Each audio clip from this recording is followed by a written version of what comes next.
across different verticals, from sports to gaming to beauty to travel and vlogging. And I help advise them on how to grow their channel and how to have a plan for their YouTube business and increase their earnings, as well as working on brand collaborations and finding the right brand fits. Okay, so is any of you here a shorts only creator? Okay. So this could apply whether you're a shorts creator or not. A lot of our shorts creators start to think, how do I get my shorts viewers to watch my long form videos? Or let's say you're just starting on YouTube. This can also, or you already have long form videos. A lot of us keep thinking like, how can I get more viewers to watch my long form video? However, what I would like for you to actually reframe is, instead of just thinking of how can we convert viewers into people that can watch my content, what about thinking of how do I create a sustainable strategy for my long form content? And for that, you're not just thinking on a short-term goal and thinking like, how can I convert viewers and get as many subscribers or likes or be popular? You're actually thinking of long-term sustainability for your long-form content, and you're broadening your perspective on not only how to make people like you, but also how to stay with you for the long run. And moving on from how should I create, how do I want to do that? Sorry, it's very noisy, so can we, just gonna wait for.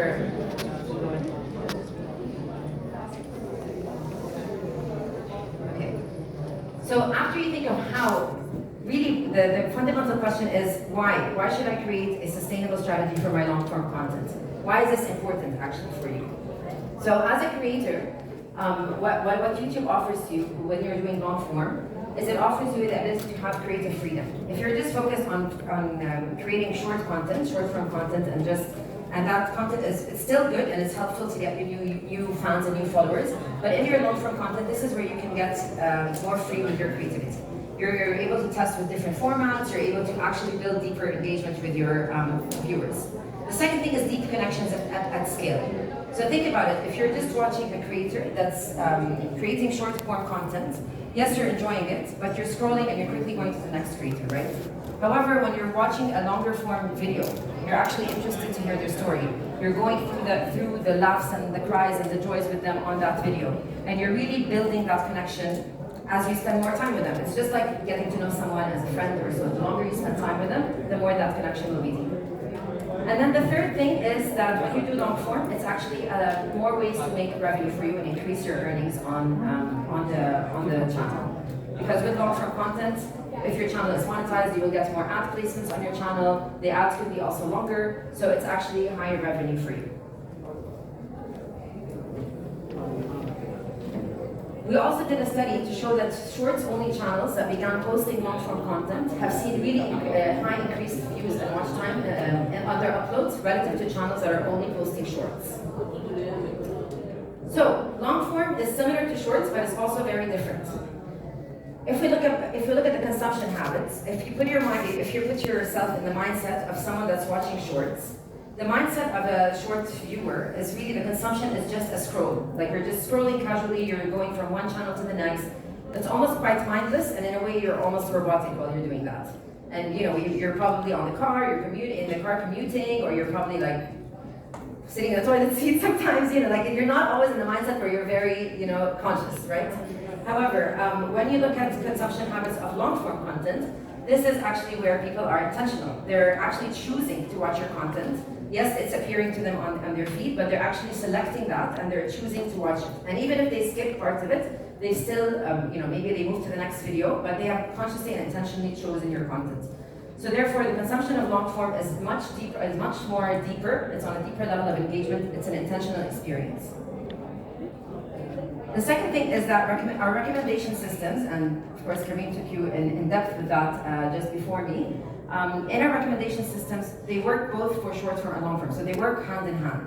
So let's say a viewer is watching a certain type of short form content, this will influence the long form content that gets recommended to that viewer. So if you're watching, let's say, a lot of sports content, they will also get recommended sports long-form content. Vice versa for long-form versus shorts. However, again, reminding you that the recommendation system on shorts is not really allowing the user to choose. You're automatically seeing what's recommended. Whereas when you're watching long form, you're actually choosing with the recommendation system. So it's even more. All right. So let's move to what is how to actually determine and start planning your strategy, and what are the levers of success for a successful content strategy on YouTube. The first pillar is strategy, which I'll take you through of how to start planning and thinking big of your channel, which many of you probably are already experts and have that, but maybe there's a new perspective to that. The second thing is execution, so how to execute that strategy, and then feedback. So how do you look at the results, how do you analyze your execution and your plan, and what are the metrics that you look for? Great. So on strategy, the strategy is really a plan for you to create, for you to increase your chances of success on YouTube. So I have a lot of creators that come to me and they're like super excited, they're like passionate, let's say around beauty content. They're like, I just want to post my latest makeup tutorials, etc. But they don't really have a vision of where they're heading. So I always tell them to take a step back and to really have a plan of where they're going with that. So, for example, like if you're driving from A to B, you have to definitely put a destination on your map before driving. Otherwise, where are you going? It's aimless. So it's really, really important to take a step back to understand where you're heading, so that you are able to focus your resources. You're not wasting that. Because again, you have limited time, limited budget, and you need a lot of resources to create good content on YouTube. You also need to build a consistent brand identity. And having a strategy will allow you to also stay inspired, because a lot of the times you will get bored, you will get tired, you'll get unmotivated, and creating content is quite difficult. So you need to have that kind of plan in your head to ground you when these moments happen. So in this section, we're going to go further into how to build a good strategy. And the first element of that is goals. So we want to draw a roadmap for yourself. You need to have clear goals, which we call SMART goals at Google.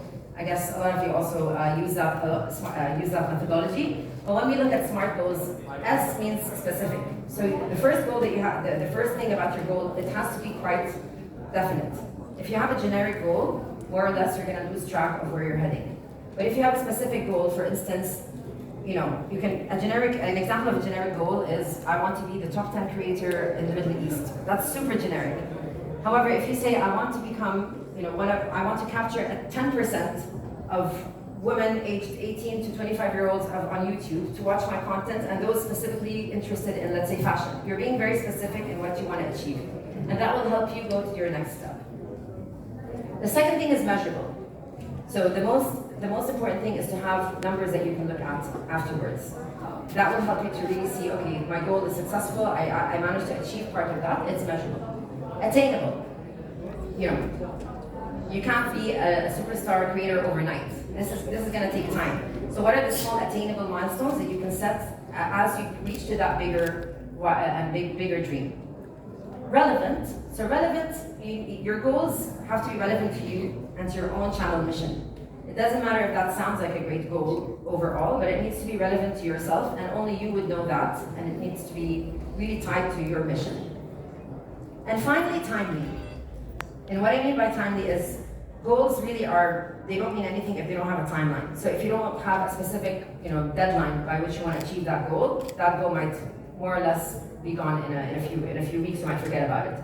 So usually we recommend for creators to have like a quarter, like a 3-month plan, where they say, okay, in 3 months this is where I want to get to, and then after 3 months we revise that plan again. We see what happens after 3 months later. So having like these kind of blocks where you work towards, and then you measure your work in those blocks. So again, as part of drawing the roadmap, I would say that the thing is to have a channel mission. So what is your why, really? Okay, and that is also very much related to your values as a person, as a human being. What is your why of being a creator? What is the message that you want to get out to everyone? What do you want people to feel when they're on your channel?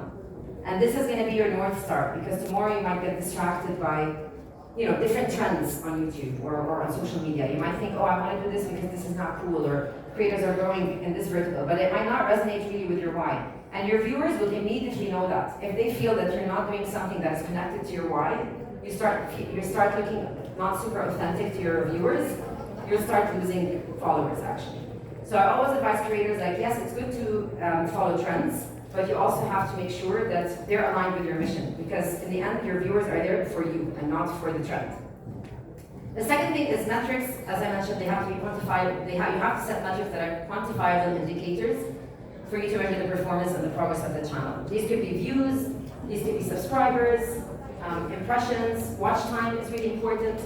So every creator has different metrics that they think are good for them. Okay, it's not always the number of subscribers that's the best metric. For some, or what we really think is a great metric is watch time. How long are people spending on your channel? How much time are they giving you? Okay. So after setting the goals, it's now important to set and know your audience. Okay? And that begins by first defining, when you define your own channel mission, you start, who is the audience that will resonate with my channel mission? So as you're launching your channel, or if you already have a channel that's growing, it's really important to have a clear target audience for your channel, because that will allow you to create relevant content that will engage with your viewers and it will feel tailored to them, and it will not just be random. So if you lead with your channel's mission, you will have consistency in your topics, you will have consistency in your tone, and that will reflect well in your towards your viewers, and gives that kind of like brand for yourself. Once you establish that core of audience, that like that diehard followers that will follow you no matter what, and that they're always going to be watching your updates, it's time to also think of the wider audience. So you can think of those like your core audience is like your best friends, group of circles of best friends, and then your casual audience is more like your acquaintances. So these are people that are still very important for you, for your channel. They're going to follow you, and from time to time, maybe they will not subscribe, but they will go from time to time to your channel. So there's still a very important segment of your audience that you need to cater to. So when you're expanding to a bigger audience circle, this is where you can diversify your topics a little bit, but still keep it within the same mission. Okay? And then finally, you have new audiences. So you need to think of, how can I keep bringing new audiences to my channel to grow it? So how do you keep that balance between your core mission, but also introduce new topics to attract new audiences? And we see that a lot, for example, with like podcasters, like let's say Anas Bukhash. His general core is to really focus on sharing people's stories, right? So he has a core audience that likes that. However, with the different guests that he brings, and since all the guests are from different verticals, he's actually expanding his reach to newer audiences that are interested in other things. So he's still getting new audiences by bringing guests from different verticals. So this is how you do it. So having a wide versus narrow appeal to your approach to your audience is important. And one of the tips that we have is look at your videos. When you look at your videos, pretend that you're a viewer. Put yourself in the shoes of the viewer and think, is the viewer actually going to enjoy this? A lot of the times we think just from our own perspective, and we think that what we create is great. But at the end of the day, you need to think, okay, what is the viewer going to leave thinking after watching this video? How are they going to feel? And would they want to watch again more of my content? Any questions so far? We're speaking too fast? Good? Okay. All right.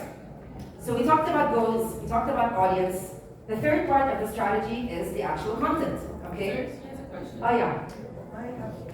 I'm a pediatrician, and my audience grows.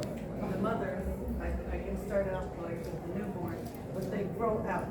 Okay. So would you, just focusing on one core, like pregnant women, then they have the baby, and then they move on to something else. So how would you recommend dealing with something like that when they go through different life stages? Yeah. Okay, good question. I mean, I want to ask you first, do you want to be with them as they continue their motherhood, or do you want to be specialized in the early motherhood stage? So I want to help them along their motherhood journey. Okay. Yeah.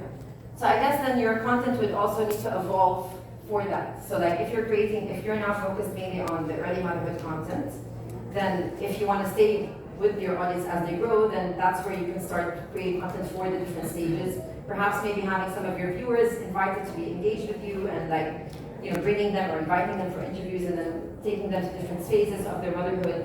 So like really catering that and showing that you're there for the whole journey rather than just the beginning. And you can always pivot. So even if you started with a core, you can always pivot to the next by bringing new ideas, maybe bringing guests and collaborations with other creators or pediatricians along the journey as well. Okay. I have one question. Yeah. I have a question. So, if you have a certain audience for your YouTube channel, but you want to change the audience, say for example, I make traveling content just about the UAE, and then I want to do around the world, other parts of like Asia. Can I, if I already have a following, is it better just to start a new channel? Because then like my views would automatically dip because they just want to see like stuff about UAE or what do you suggest? So when it comes to travel, I think you don't need to start a new channel. You can always start a new playlist under that. Because travel in general attracts a global audience, right? So even if your content right now is focused on the UAE, probably whoever is viewing your content is living in the UAE. Or like there could be a majority, there could be a percentage of people in the UAE, but there's going to be probably people that are interested to travel here that are watching your content. Even if my like, for example, my views drop, it's still fine because then like I'm not really tailoring towards my core audience and I'll hurt my algorithm. Yeah. We can discuss that after. I'll take more in depth with you, but no, I don't. It won't hurt your algorithm. It's just usually we recommend, keep if it's under travel. I think you can just start a new playlist. However, if you're targeting a completely new audience, like let's say you want to talk about sports, that's when I would recommend for you to start a new channel. So if it's within the same vertical, it's better to keep growing the existing audience base that you have. But there are ways in which you can reach new audiences that we can talk about. Okay, so. We'll keep the questions for later if that's okay. Okay. All right, so when we go back to content, so it's important to think about what is your niche. Hello. And a major part of creating and building a community on YouTube is really identifying your content niche. So as I mentioned, there's a good balance between being wide but also having a narrow approach. So you need to start with that niche in order to give you, first of all, consistency across your formats. So that will allow you to really kind of create your own brand and allows audiences to really understand what you're about. So a lot of times you go into a creator's channel and you find like very random content and you don't really understand what are they standing for, what are they about. So when you focus on your niche, automatically the type of content that you create will become more consistent and will give you that kind of brand identity. The second thing is that niches can really vary in size. So again, as I mentioned, striking a balance can help you tap into passionate communities that are really very passionate about the topic that you're talking about, but it also allows you some wiggle room to diversify a little bit into the wider niche. And finally, play the long game. So really remember that creating a community on YouTube and creating a following takes time. It's not something that can be done overnight. So you need to be in it for the long time, and you have to like the content that you're producing. So you want to be passionate about this content, and you want to think that this content is something that 10 years from now, I still want to be talking about, I still want to be producing about it. So really make sure that you have something you're super passionate about. Okay. The next thing I want to talk about is cadence. So take your time. So getting started on a new format, let's say you're already a shorts format, switching to a long form content, I know a long form format does take time for you to do, and it's okay. If you're starting also on YouTube, it takes time. It's not, again, like don't pressure yourself. So what is really, really important though is to maintain a regular engagement schedule. So a lot of people sometimes ask us, how many videos should I upload in a week? How much should I be doing one every day? Really, the answer is it doesn't matter the quantity, it's quality over quantity, but what matters is consistency. So if you decide that you're gonna do one video a week, then stick to one video a week. If you're gonna be doing bi-weekly, monthly, however you want to do it, have that sustainability and also announce it to your followers. So that could be in the form of, for example, having a banner on your channel, like on the homepage banner, and saying every Monday at 4 p.m. I'm going to be downloading an episode.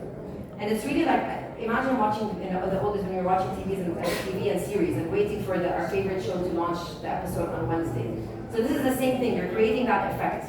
You're making people want to wait to watch what you're about to release, and you're creating that FOMO effect. So being consistent and informing your followers about that is super important.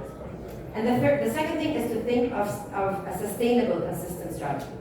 Sustainable for you. So you need to reflect on your time. If you have a full-time job and you're doing this on the side, are you going to have time to commit to once a week of uploads? Are you going to have time to commit to every day? Probably not. So you need to think of the plan that works for you, that is sustainable for you to manage based on your life and other things that are happening with you. So again, there is no upload threshold or cadence that will boost your content or change the algorithm. However, it's consistency that matters. Okay. So with that, we've covered the main pillars of strategy. What I just mentioned, setting your goals, knowing your audience, knowing what content you want to focus on, and then establishing the cadence. And then we're going to go to the second section, which is execution. And this is the how. This is how we're going to go about implementing that. All right.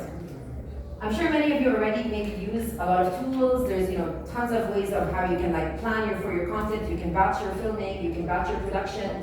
So the core of it is that you really have to have a content plan. And with creating a content plan, you'll be able to have a strategic approach that helps you to create consistency and not lose focus as the weeks and days go by. Okay, so it keeps you focused and allows you to really optimize your resources. So we know that you're not short of ideas, but we always recommend, you might have so many ideas, start by brainstorming your ideas and listing them down. It's so important to write down your ideas, to review your videos, and think about the potential of their growth. While you're doing the content plan, maybe research, go on Google Trends, go on YouTube Trends, assess, what is the demand for your ideas? Is it going to be a lot? What are the different ideas that can come out of this core idea? Is anyone familiar with when you use the research tab on your YouTube studio? Or has a YouTube channel? Okay. You like it? Okay. Because that also gives you ideas related to your content and gives you some inspiration. All right. So with the content plan, this definitely has to come with dates. You need to have certain days where you're going to upload. The formats should be listed. Are you going to be doing long form? Are you going to be doing shorts? Are you doing live streams every once in a while? What is the style you're going to be using and what is the tone? Also, when you're doing the content plan, the longevity of the topic is super important. So sometimes you might pick up on a trend. In your content plan, you can factor that this trend may last maybe a month or two. But then what am I going to do when this trend drops? So for instance, during COVID, there was a lot of trends popping up of what people working from home or etc. So we knew that in this period, yes, you're going to focus on that, but what's coming after that? So you need to kind of have an overall plan and make sure that part of your topics are trendy, but then there's topics that we call evergreen. And these are the kinds of topics that no matter what time and age that you're checking them out, they're still going to be relevant and they're still going to be interesting and valuable to the viewer. And as part of your content plan, finally, it's important to have a cost and a budget plan. So how much is this going to cost you to produce? What is the budget that you need? And will you be able to produce X number of videos based on that? Okay, so once you have that plan, you'll be able to also prioritize. You can prioritize some ideas above others. If some ideas are going to cost you a lot, but you don't think that they're going to get the return that you're thinking it will, maybe it's better to deprioritize them and go with the other videos that you think are more doable. That's why it's important to have that blueprint and then moving on from that. So the framework to help you experiment this is what we call the Hero, Hub, and Help framework. And this is a framework that we teach a lot at YouTube, not just for content creators, but also for brands and advertisers. So I used to actually work with advertisers for a long time before working with creators. And this framework really helped them learn how to launch their YouTube channels and how to think like a creator. So what do we mean by Hero, Hub, Help? Okay. Hero content is basically content, think about it as hero content is like a large launch. It's a content that appeals to a large audience. And this is usually related to, let's say, a big milestone moment. So let's say we have, for instance, the World Cup, okay? That's a big moment. If you're a content creator on sports, for instance, you definitely have to do something of a hero scale on that day related to that big event or that big world event that everyone can resonate for. And when you're thinking of hero content, this is where you're thinking of reaching a broader audience. It's not necessarily your niche, it's not necessarily your followers, it's where you want to, get more people to discover you and maybe diversify into new audiences. The hub content is actually more like the episodical content. So it's like the series that you produce from every day or every week. And that's the content that appeals to your core audience. This is the content that will get you subscribers, and that will get people to really engage with you and become your fans, I would say. And then finally, help content. Help is more like the search-friendly content, which is like little nuggets like how-to videos or like smaller videos that answer people's questions. And these are what we call the evergreen content. To give you like an example or like how that would be planned over time, hero content is much more rare. So let's say you do it around major events, once every quarter, depending on what your vertical is. You can find the major events related to your vertical. Let's say you're in fashion, maybe Fashion Week would be the milestone moment where you do hero content. Hub content is more regularly scheduled, so that appeals to the core audience, as I said, like series, that people are coming back every week or every month to come back and see what you've uploaded based on that content. And then finally, help content. And this is the always on pull content that we say is characterized by its evergreen nature. And to give you an example more visually, if you know Ahmed Nasheed, he's one of our creators and partners. So he's created a lot of different travel content and entertainment. An example for, he's usually more of a comedy and challenges creator, so that's his core. And he brings other creators and does challenges with them and does guess who games, etc. However, for his hero content, for instance, he created a song. And I can do just a little bit of it.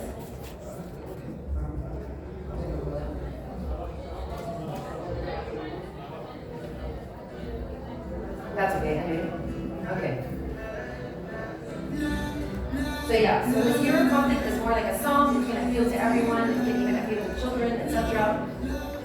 But then if we go to the hub community, the hub content, this is his actual series. So this is, for example, a series called Guess Who. Guess which YouTuber I'm getting for my interview. And oh yeah, great. And this is his regular format. So this is what his followers know him for these kind of episodes where he brings creators, he asks them questions, and he has different formats of this series. Sometimes it's Guess Who, sometimes it's travel and challenges together, but basically it's challenges. And then finally on the help. So here, for example, he did a video on during COVID, and he was, basically answering people's questions on how to do the COVID test if they want to leave Dubai. So, and he has other snippets like that can give people utility, can help them, figure out something in their life. So yeah, that's the example in action of what is a hero hub and help content. Okay. So after the strategy, we need to look at the packaging. And this is super, super important, thumbnails and titles. I'm sure lots of you know about this already, but thumbnails, I can't stress how important they are. It's like, imagine you're going shopping in a mall, and usually what is the first thing you spot about a shop? Yeah, how they look like outside, like their window. So this is like, you need to look at thumbnails as the window to your shopping store, basically. People will get excited to click on the video, most likely because of the image, of course, and the title. Okay? Some creators go far to the extent of actually hiring thumbnail designers. They are actually thumbnail designers that do that. But anyway, it doesn't need to be that complicated. We also have features in YouTube that are called thumbnail A/B testing that allow you to test 3 different thumbnails at once, and the system will automatically optimize for the one that works best and will stop the others for you. So there's nothing that you're losing here by testing different types of thumbnails. But one thing that's important is that your thumbnail will allow you to stand out from the crowd, will set expectations with the viewer on what they're going to see, and also will help you build that brand recognition. All right? So packaging is super, super important, and it's a promise that you make to the viewer to ensure that they know what they can expect if they click on it. Can I have a question? Yeah. Does it test with the live audience or just YouTube algorithm suggest which one thumbnail is better? No, with the live audience. Okay, So for how long it runs? Usually I think you can decide when you want to stop it, but usually it's a week or 2. And basically it will test on the CTR. So you will see how many people are clicking on each thumbnail more, and then you can stop it or it will stop on its own. Great. So yeah, it's really important that when you think about thumbnails capture the viewer's attention, and they have to actually represent the video. So it's important for them not to be misrepresenting. We see a lot of clickbait, right? So a lot of sometimes like these thumbnails that really mislead you. So the title is very striking, but then you click and it's completely different content. However, sometimes if the thumbnail is not completely relevant to the video, it can also be capturing the user in the right way. So for example, this is Not Yellow by Vsauce. Like, it's captivating. This is not yellow, it's intriguing, right? But, it is clearly yellow, but when you click on it, it's completely different content. But at the same time, it's not misleading content. So it's still intriguing, and it's not directly inferring what's in the video. However, it's also capturing you in the right way. Okay. Another instance, for example, is you need to make sure that you consider the audience when you're thinking of your thumbnail. So consider elements that your target viewer likes to see. Again, think of who your target viewer is, think about your channel mission, and try to put yourself in their shoes. What do they like to see? Are they interested in, gossip content? Are they interested in something more on the horror side? Like, what is a title that will attract them? And also, what is still consistent with you? And then also think across devices. So remember that your audience might be watching this on mobile, they might be watching it on a tablet. Make sure to always think that your thumbnail is optimized for all these devices. Okay.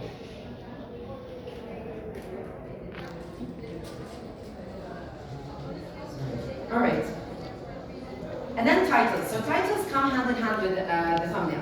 One mistake that a lot of creators do is that they write the same text on their thumbnail, they write it the same exact way again in the title.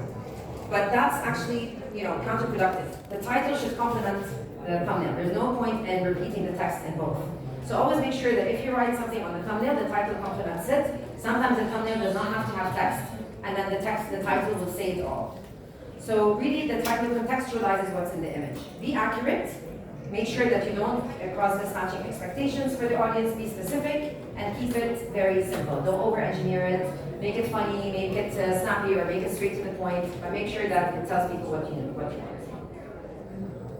And then I want to speak about the best practices of the video itself. So it's really important to think of how you keep your viewer engaged. Okay, when you go into your analytics, one of the most important metrics that we take our creators into is watch time. So we really analyze when did the users drop off, what is the retention curve, and how does it look like, and how long are the users staying, or the viewers staying before dropping off. The more that you can get viewers to watch the video with its full entirety, of course, the better it is, and it sends positive signals to the system, so it starts then pushing more of your videos to those viewers. So let's dive more into ways of which you can increase that engagement. First of all, length. Okay, so there is not really a formula for what is an ideal length of a video. Some viewers, some creators, like travel creators, for example, sometimes they post a 1 hour video of their journey, and some of the viewers watch it all the way to the end. They have like a 40% retention rate, whereas other creators maybe they have a 10% retention rate, and they're doing shorter videos. So it really depends on the utility and what you're offering to the viewers. Having a hook at the start is super important. So the first 30 seconds are crucial, and that's actually also how long the ad usually runs before people skip it. So we all are kind of having this 30-second mentality. That 30 seconds of the video is a hook.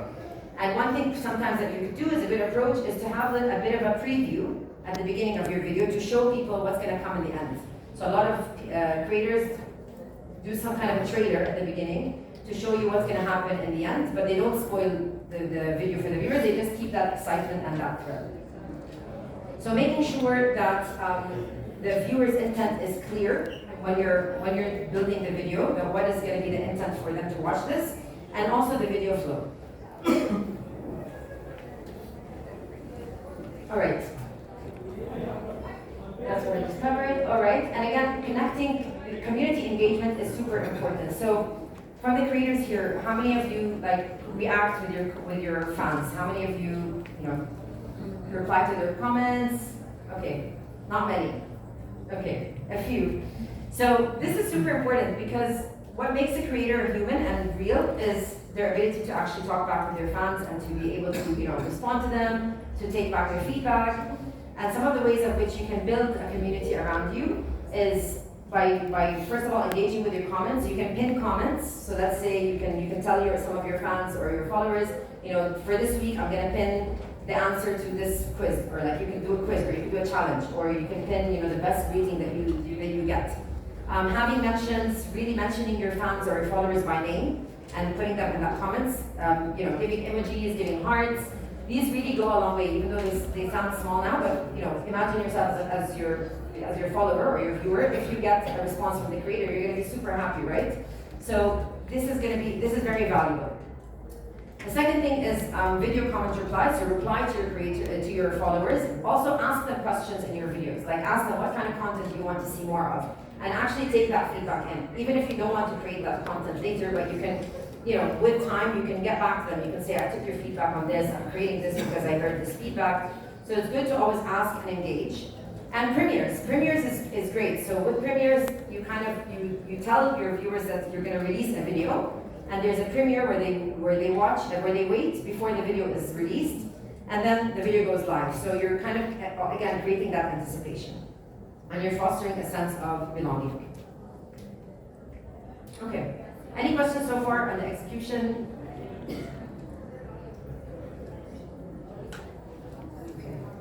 So the benefit of Premiere, that they're going to get notification? Yeah, if they're subscribers, they will get a notification. And if not, the video will show that it's premiering and it's going to be released soon. But it creates kind of that, FOMO effect of like something new is coming up, but it's still not available to watch. And it will only be released after a certain time. Yeah. Is it possible if YouTube give us option to choose the area or the country before I post the short or the video? Because sometimes I'm talking about Morocco, for example, or Saudi Arabia. I don't want that video to go to Iran or to Europe. I mean, the main people who are showing in the following page in Morocco or in Saudi Arabia. If that option is there, it will be help us to grow our. Yeah, I think there's a way to limit your video of where you want it to be shown. There should be a way in the settings, yeah. So you can say like, you can say like, I want this just to be global or to be. I need it to be focused to Morocco plus the global. But the major one I need it for Morocco, for example, or for Libya, or for any country. There is option. There should be an option in the settings, but let's talk about it after and I'll check on that. I know on the ad side, when I worked with advertisers, you can definitely limit your ads, for instance, on YouTube and where you want them to go. For other than the content side, I'll check on that. But yeah, that's a good point. This is organic versus paid, right? Paid you can, organic is that an option? For paid on advertising, you definitely can. But when it comes to organic, you can set like the geographies that you're interested in specifically. Yeah. Okay. Yeah. Actually, YouTube now add language like subtitles to go for larger audiences. But unfortunately, when I'm trying to add multiple languages to my YouTube video, I noticed that the views on this video is actually decreased related to the regular one without any subtitles. So it's a very strange thing, although this actually tool should be help us to reach to large audience. So I want to know why this happens, why this video has views low than views, the views on this Lower video than decrease lower than the regular one with no subtitles. Yeah, it's a very big issue for me because I actually thought this would increase my audience, although I'm actually work in tech field. So I'm tech content creator. So this field is actually very important for large audience. It's not something related to fashion or something like that. So I want to know why this happens. Okay. So the audience asked for subtitles. Actually, when I'm looking for my analytics, actually I see audiences from other countries because I'm a content creator in tech field, so it's something is interested for some audience. So I want to know why these views decrease. So I mean, there's different factors. I wouldn't suppose that it's because of the subtitles. There might have been different factors that we can look into, but it could be the length of the videos. Like because when you're comparing videos, and I'm going to be talking about it now with the feedback and analytics, it's important to compare apples to apples. Like don't compare like maybe you need to make sure that the videos you're comparing are actually the same length, for example. Are they speaking more or less about the same topic, or like the same genre at least, or the same theme? Because you might have done other changes that I don't know about that could affect it. Okay. I actually know, for example, when I add English subtitle, for example, I translate the title, the description in English as well. Okay. So it should be, go wider. Oh yeah, it's not viral, but Wider. Yes. Wider. And at the same time, actually, when I add the language for my video, not applicable. I'm not for example, I speak in Arabic. Yeah. So when I add not applicable, actually the views of this video increase, although I not specify the language of my video. I don't know why. Okay. This is another point actually. Yeah. Sorry, I didn't want to cut you, but I'm getting signs that we're running out of time a little bit. But let's dig deeper maybe after this presentation. Okay, but okay, we'll move forward and then we'll take more questions at the end. All right, so feedback. So yes, you could, it's important really to go back and review your results. Yes, you can have the strategy, you can have the execution, but then what really matters is to go back and review, did you actually achieve the results you wanted to achieve? So remember when we started, we talked about setting measurable goals, right? Setting measurable goals that are specific and that have numbers and that you can go back to and review. And this is where you will do that, okay? Analyzing the response to your content, getting the insights, and then being able to test and prototype. Using, of course, YouTube Analytics as one of the major tools, all right?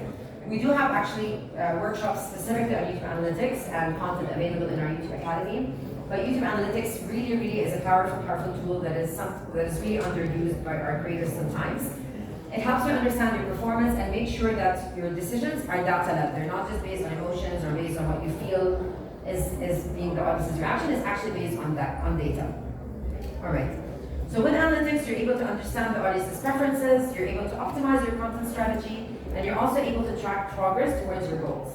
And one thing that's good as well with YouTube is that you always have a chance to test and iterate. That you can test a new format content, or you can test a new series, and as soon as you see the results on analytics, you can just simply pause it and start something new. So it's very easy to test different formats and options and series. Okay. On the content tab, also in analytics, you can filter performance data by content type. And this is where you can see long form versus shorts performance. You can see also viewers versus returning viewers, like new viewers versus returning viewers. And the more that your returning viewers metrics increases, the better the performance of the channel is.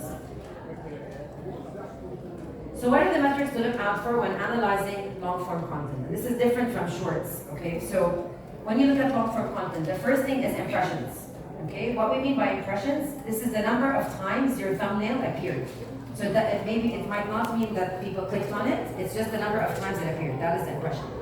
However, if they click on it, the click-through rate is also a great indicator that these impressions are actually working well. So people are liking your thumbnails, they're liking your title, and that's why they're clicking.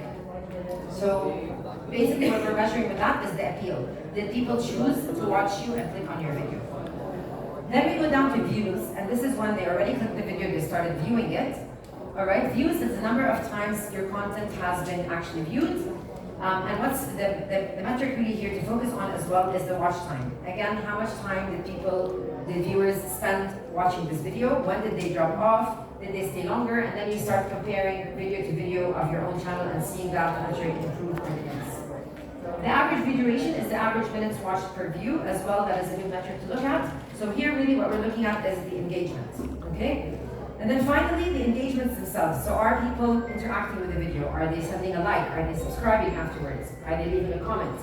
So the more engagements you have, the more you know that these viewers are actually intentional, they're very happy, they're very engaged with you, they're not just a random viewer that's scrolling, they're actually giving you more time and they're giving you their feedback to your content. So it's a measure of satisfaction.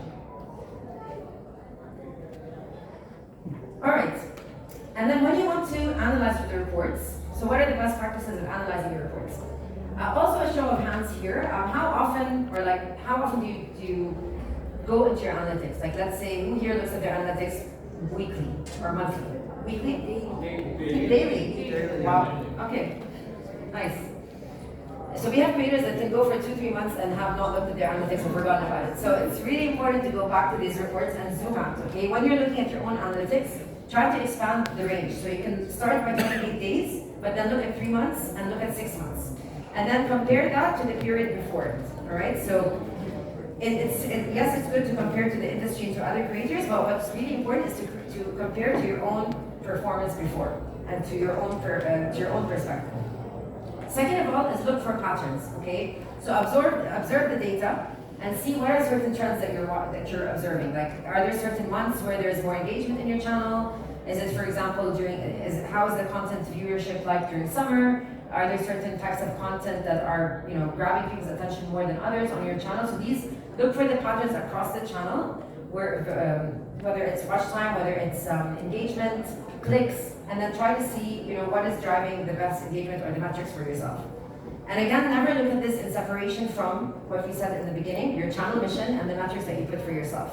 If you're a creator that cares about subscribers, then the patterns that you're going to look for may be different than a creator that is focused on watch time, for instance, or engagement with their community. And again, as I mentioned, compare apples to apples. So remember, different formats have different methods of discovery and consumption, and that also reflects in the performance of these formats. So make sure to compare the right formats together and make sure to compare similar topics to each other. Okay. So, before ending the presentation, I just want to share some of the common questions that we get. So, can I use shorts as a promotional trailer for my long form videos? Has anyone ever used that actually? You know this feature? Okay. Yes. Okay. So many people don't know about this yet, but we added the ability to link your long form to your shorts, and some of the strategies that we usually recommend to creators is to have shorts that give a preview of the long form, and then if viewers are more interested to know more, that's when they can go to the long form. So it's kind of like a teaser, and now with this link, they can immediately click to that long form. However, do not rely on this strategy completely to grow your long form views. This is just one of the things. Okay, a question we get is, my long form video views are low, but the CTR and average view duration are fine. So what is really happening? Why are the views low, but then I'm getting a high CTR, I'm getting a high average view duration? Anyone wants to ask? Oh, 10 minutes, okay. So, a lot of creators actually compare against other videos within their channel. However, when you see these metrics of the low views, you're being compared against videos in the overall YouTube ecosystem. So it's not just against your own channels. So that's why sometimes you will see that, yes, the video views might be low. However, compared to your own channel, you're getting a high CTR and a high average view duration. So that is still okay, and against your own performance, you're doing well. So you just need to push longer and push further in order to start getting higher views compared to the rest of the YouTube creators in your own vertical. And again, you might think of ways like look at other creators and try to get inspired. Like if you have a creator that you aspire to, look at their content. Try to see, okay, what can I do to increase my views? What are different ideas that I can expand to reach new audiences? Okay, this is a very common question as well. Does the algorithm promote my long form videos to my shorts audience? So as mentioned before, the recommendation system surfaces more content from what you're already viewing. And this applies to both long form and short form at the same time. So whatever you have in your short form history or watch history, that will be a similar version of that will be recommended to you in your long form and vice versa. However, again, bear in mind that with the long form, it's the viewer that's choosing to watch the video that's being recommended, whereas on shorts, whatever video is being recommended automatically pops up. So it's not an experience by choice.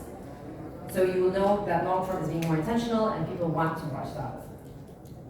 Can poor performance of long form videos hurt my shorts performance? So we learn from user feedback and we continue to improve based on what users' preferences are. So basically, poor performance of your long form does not affect your shorts. However, overall, if someone is engaging more with your channel and is watching more of your channels, more videos from your channel will surface to that, regardless if it's long form or short form. So that's how you want to think about it. If the video is appealing and the content is appealing to your audience, whether it's long form or short form, it will appear more, and vice versa. If it's poor, it might not. If it's poor for that audience, it might not appear more to that viewer. And this we've covered already. So you want to upload daily or at least once a week to succeed with long form videos. Again, you don't need to feel pressured to upload content daily or weekly at all. We've done analysis and we found that the growth of views is not correlated with how many times you've uploaded, but it's really correlated with the quality of the content, with the consistency, and again with the relevancy. So ensuring that your packaging is relevant to what you're actually offering, and it's also relevant to your mission. And with that, anyone has any questions before we end? Any further?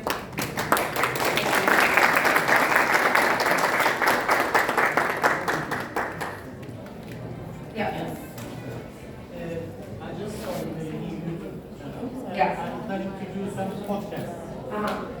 But I can upload this video as a podcast or a normal long form video. Does it matter to make it as a podcast? Doesn't. So if you upload it as a podcast, it will play on different platforms as well. So it will play on the YouTube Music app. So you'll be classified as a podcast. You'll also get analytics that are relevant for podcasts and may not be relevant for regular videos. I think you'll have also features like chapters or so that can be revised. Yeah. Yes. Also, it can be played as audio rather than just video, which is relevant for podcasts. We also have a podcast tips room inside, and our expert Victoria, I hope she's there. She's going to be doing a workshop on podcasts tomorrow, and she's around as well, so you can. Yes. Thank you. Yeah. Thank you for the presentation. You are not creative. Okay. But how do you know that they know your video? Yeah, can you use the microphone? Thank you for that. Yes, hello. Thank you for the presentation. Yes, I would like to know, I actually view on the creator, and I would like to know while watching the YouTube, how will know that information is fake information or If it's fake or real. the person who's creating that, how Yeah. do you know his background, or should I? So, I mean, there are a lot of talks on misinformation, by the way, on the main stage. I really recommend watching. It's definitely a trend that we're seeing in the world, especially now with the rise of AI. You know, there's going to be a lot of probably fake content or content that is not real or wrong facts. We try as much as possible to fact check, but we don't really quality control the content. We have community guidelines, and if our system detects any kind of violations of those guidelines, those videos will be taken down, or they will not be monetized. However, there might be some fake information that the creator is giving you. We can't really control that.